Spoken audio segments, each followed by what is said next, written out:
And it's daytime with Aston Avery. Stephen Smith joins me. And Stephen, it's your I, turn to make the introduction. what an incredible, diverse show we've had today. And I'm always finding really amazing guests to come on the show. Now, the next guest, well, she's an author, a guitarist, and a trans activist, and someone pretty special. I'd love to introduce Jay Brett to you. How are you? Hello, I'm fine, thank you. That's How are lovely. you, Stephen? It's great. It's lovely to have you on the show. We're really excited to have Jay. You're an author. Can you tell us a little bit about the books and a little bit about yourself, please? Oh, I don't know where to start. I suppose, first of all, anything I say on this show is clearly my views. So, if anybody gets offended, they just get offended by me. You call me a trans activist. Perhaps I should deal with that first. Yeah. About 18 or so years ago, I used to run a charity in the UK, a trans charity. Yeah. And I did lots of talks for police forces and councils and housing associations, and I was even part of the nurse training program for the NHS as well, doing talks on discrimination and that sort of thing. So that was where I was more active. Nowadays, I've just got a quiet life here in France and enjoying myself. Yeah, but just by being, you're an activist, aren't you? I mean, you're a prime example of someone living and enjoying their life, which makes a difference. And your books, you've written books as well, haven't you? Oh, yes, a couple of books. Nowhere near like Samantha, I hasten to point out. But yeah, I've written a couple of books. They're sort of Dan Brown-esque type books called Faction, where it's like a mix of fact and fiction, and the reader has to work out how it works. But they're like action, adventure, thriller type books. The people who've read them, strangely enough, say they thought they were watching a film when they read them. So I suppose a slight connection with Samantha, perhaps. I've written two. I think you're going to put the links on the video, are you, at the end? Will do. What are they called? The first one's called Homo Intellectus, which sounds strange, but they're good fun. And the second one is called Orbiana, the City Beneath the Sea. Wow. So there's hints of Atlantis and things like that. We'll put the links on after the show on YouTube, so we'll have it there for you. Yeah, I've written a third. I'm writing a third one, but that's been many years I've been writing it, and I just don't seem to get the time. But anyway, keep going. So that's me. I'm going to be careful with this here, Jay, of course, here with the words coming out as you've always been trans, but sharing that part of who you are with them. So how did friends and family react to you? And obviously, I'm having to be careful with what I say here.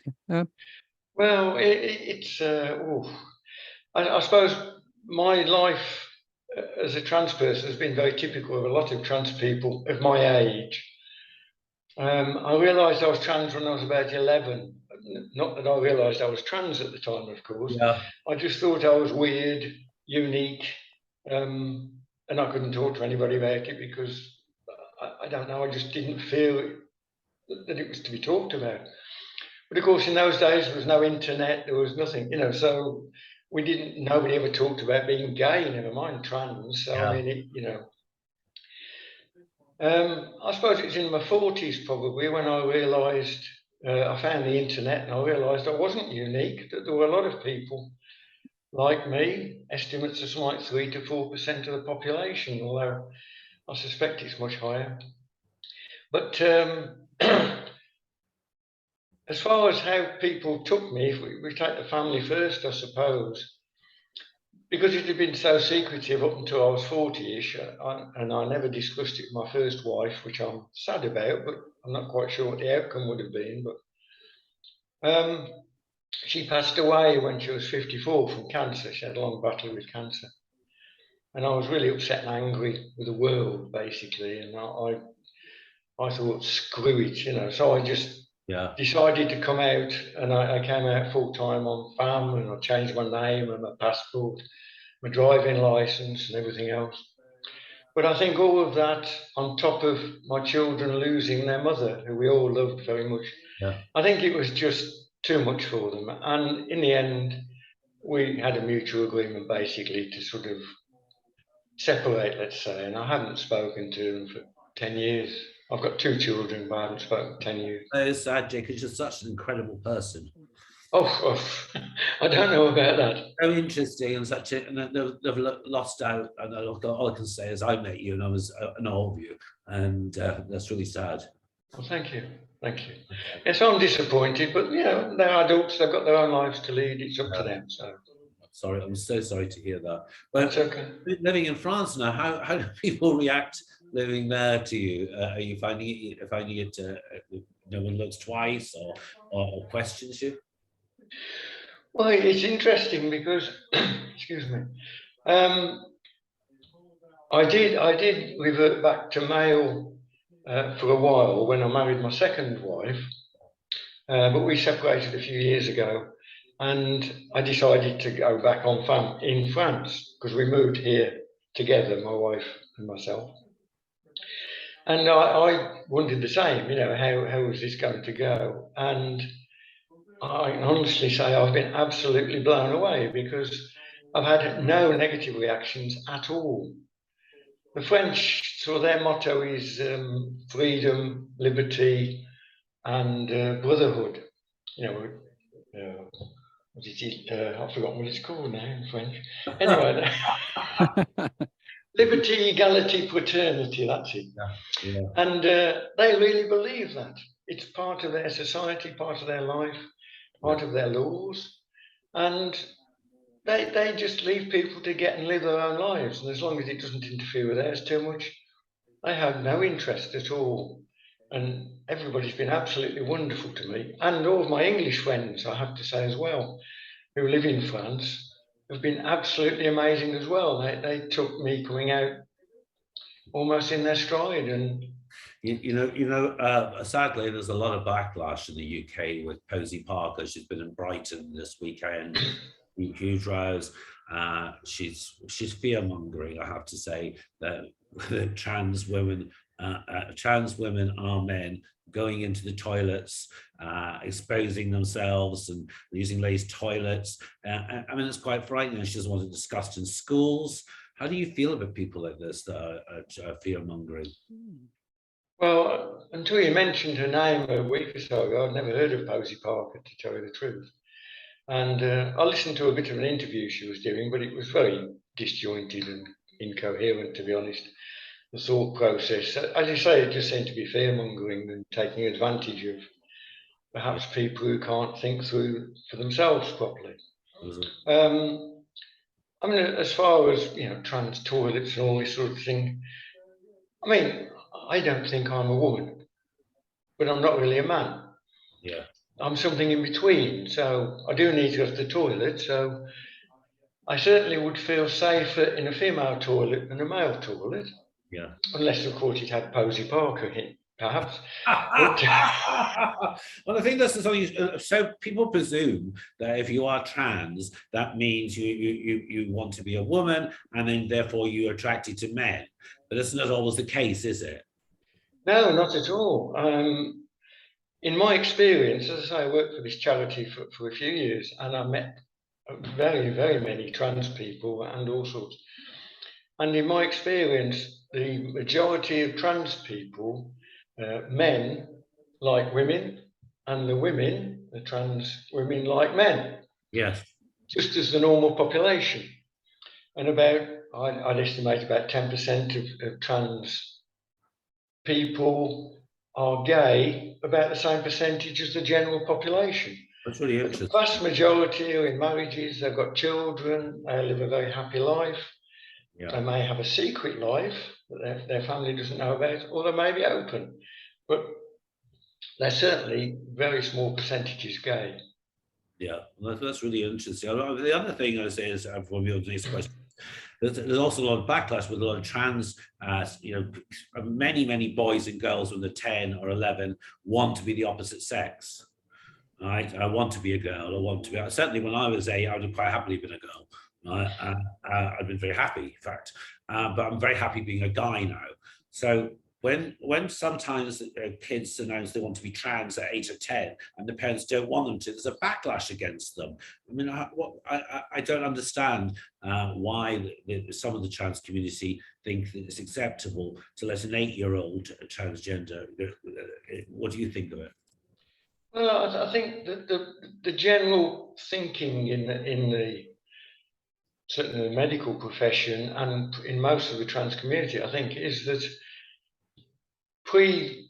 pre-puberty is too young really for somebody to have a clear idea of what it's all about. You know, I mean, it's just fads and fancies and fashions perhaps at that age. Yes. Although there may be an underlying need for these children, but generally speaking, what the medical profession suggests is that they give these children sort of medication which delays puberty. Yeah. So that it allows them to get to, say, I don't know, about 16, when they're perhaps in a better position to make some sort of judgment. Yeah.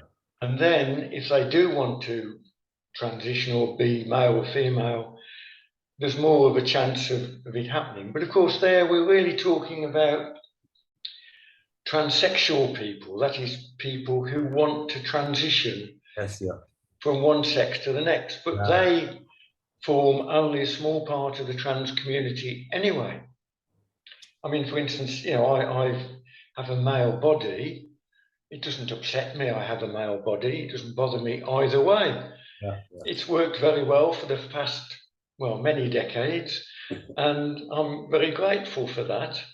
And it doesn't really matter to anybody else that I have a male body underneath. It's how I feel. Jay, it's also so fascinating. But I better let Aston ask a question before I So that being said, here, have you ever had people challenging who you are? But there are also many labels out there. Do you think this is getting out of hand as well?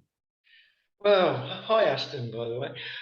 Well, that's a very interesting question. I'm not really into labels or boxes, but I was going to tell you all about the difficulties of categorizing male and female. You know, can you use chromosomes? Can you use biological body parts? Can you? And the reality is that none of these things work. And I think the Olympics Committee has fallen foul of trying to do this many times. Basically, nature has decided that it's going to try and be as flexible as possible. And although society, particularly Western society, probably driven by a lot of Victorians, try and decide that people are either male or female in one box or the other, the reality is that nature said, no, it's not like that at all. And nature's created lots of variations, both with male and female people. You know, the chromosomes can be very different, the body parts, you know, you can have intersexed or hermaphrodites or all sorts of people who, you know, you can't categorize in the same male-female box. So what do? But I think what nature has done is, as usual, it's been extremely clever. Because when the medical profession has done a lot of work recently trying to identify what might cause people to be trans. Yeah. And what they found is, and it's getting more and more reinforced with different studies, is that a trans person like myself, born a man, has probably got the formation of a female brain. Yeah. Female and male brains are slightly different in the way that they're the size of the hippocampus, for instance, is slightly different, etc. Yeah. And they found that with trans people, the brain is opposite to the sex that they were born.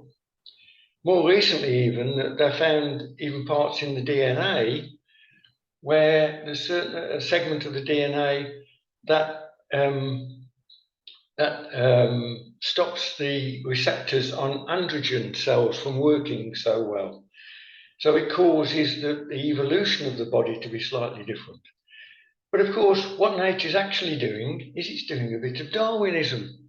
Yeah. It's saying, let's take evolution, let's create a diversity of this species, and let's see which diversity works the best. Absolutely. And creates a future for the species.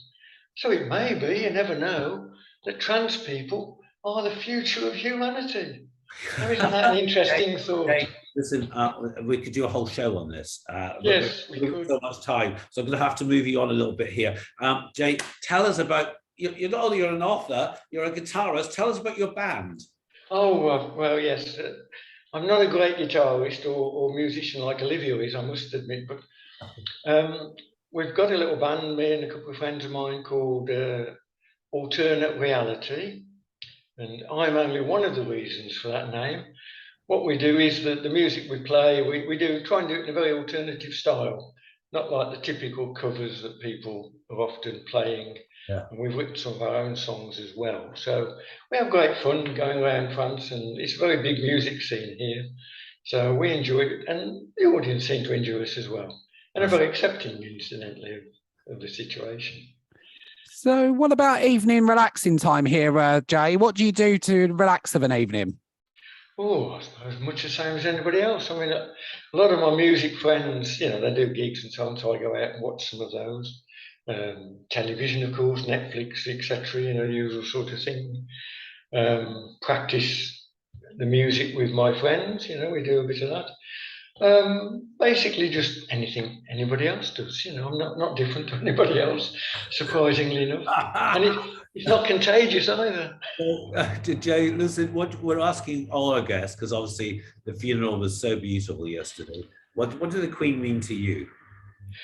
Well, like all of you guests have said, I thought she was an amazing person. She was very dedicated, very committed to the task she had in hand. But I suppose in truth, it didn't really make much difference to my life, I have to say. She never spoke to me and ignored all my calls. So, but no, I mean, I had a great deal of respect for her as a person and for what she did. But, you know, Yeah, I can't say any more, really. Okay. Well, listen, we've absolutely loved having you on the show. You're going to have to come back on again because there's so much more to talk about. We'll have you on for a little longer next time. And what we'll do is I'll put on your links to your books on YouTube. And thank you so much for coming on, Aston. Yeah, thank indeed. You. So how can our listeners find out more, Jay? Well, just to be quick, basically, I'd prefer it if they perhaps contacted through you, because there can be some rather strange people in the world today, as you mentioned one of them, and I'd rather not be having them. Yeah, okay. We'll keep you to Thank you, Jay. Well, if they communicate through the radio, thank you. Thank you so much for coming on. Thank you. Lovely to see you guys. Bye. Thank you. Bye. Bye-bye. Bye-bye. Bye. Wow.